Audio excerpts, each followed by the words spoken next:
He was a hard-working, unassuming man who, as far as I know, he had a fine family, I know. As far as I know, he was a good father. His wife was an alumnus of the university, and she was active in scientific work of her kind, which was interested in trees and flowers and this kind of thing.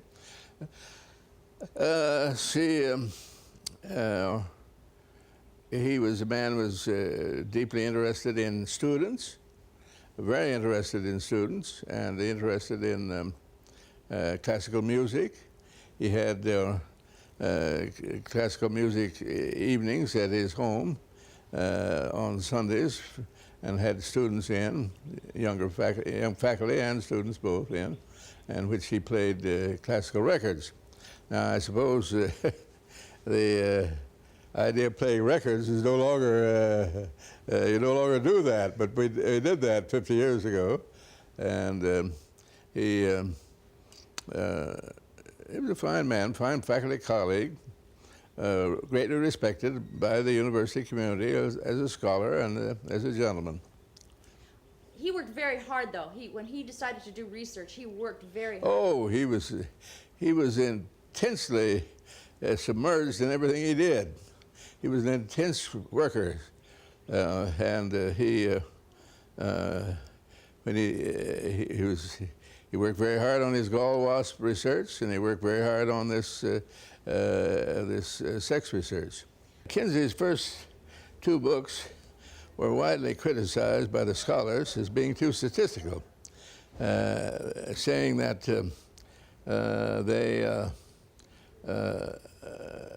that there was more to sex than statistics. The French used to say statistics is all right, but sex is, you don't have statistics in the bedroom. And in response to that, he started building the material of erotic materials that represented the expression of great artists throughout the centuries in erotic details. And these were imported regularly, and in due course, the customs people at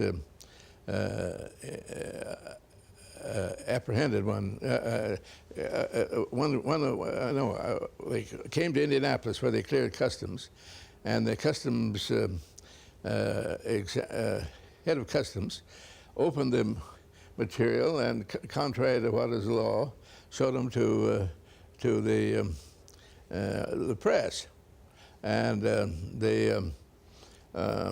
and he went paddling over to see the governor and put some of this material before the governor, and the governor called me up and said, "Herman, what in the name of God do you mean having all this, importing these dirty books?"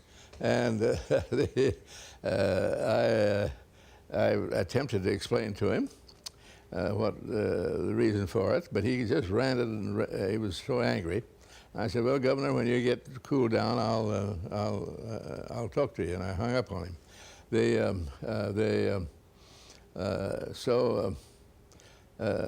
next day, the trustees came in, and Dr. Davis, who was a man who collected art and knew that in all the pictures with which we're familiar, there frequently are erotic manifestations.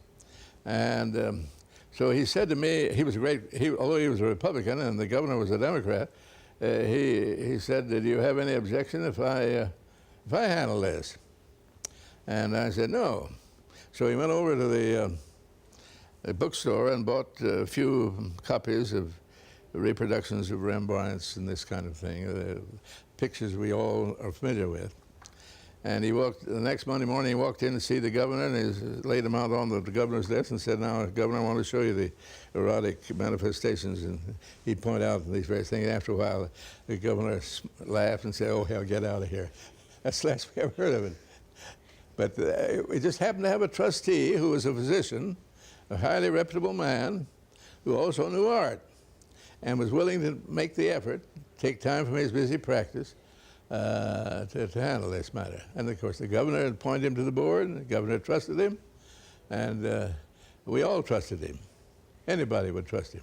Frequently, people will refer to this incident as an important incident in the history of the development of academic freedom in America and the development of universities. I don't consider it anything that I deserve any credit for. You simply can't do research unless you have freedom. And that means freedom to do research in materials that are unpopular as well as gall wasps. We simply did what we had to do, that was all.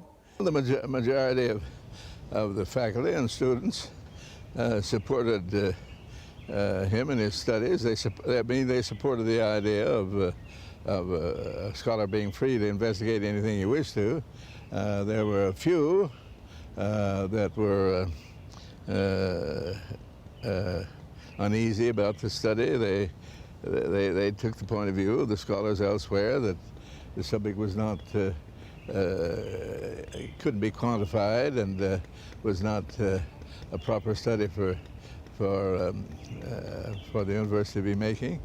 And even a few of them had attempted to, I suppose, have a judgment that they thought it would be, the study would be injurious to the university. Well, that of course was not, that was my problem, not their problem.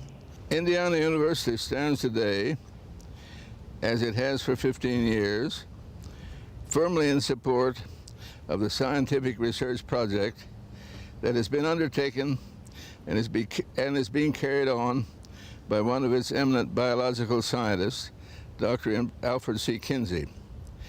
The university believes that the human race has been able to make progress because individuals have been free to investigate all aspects of life. It further believes that only through scientific knowledge so gained can we find the cures for the emotional and social maladies in our society. In support of Dr. Kinsey's research, the university is proud to have as co-sponsor the National Research Council and its distinguished committee of scientists and physicians in charge of studies of this nature. With the chairman of that committee, I agree in saying that we have large faith in the values of knowledge, little faith in ignorance.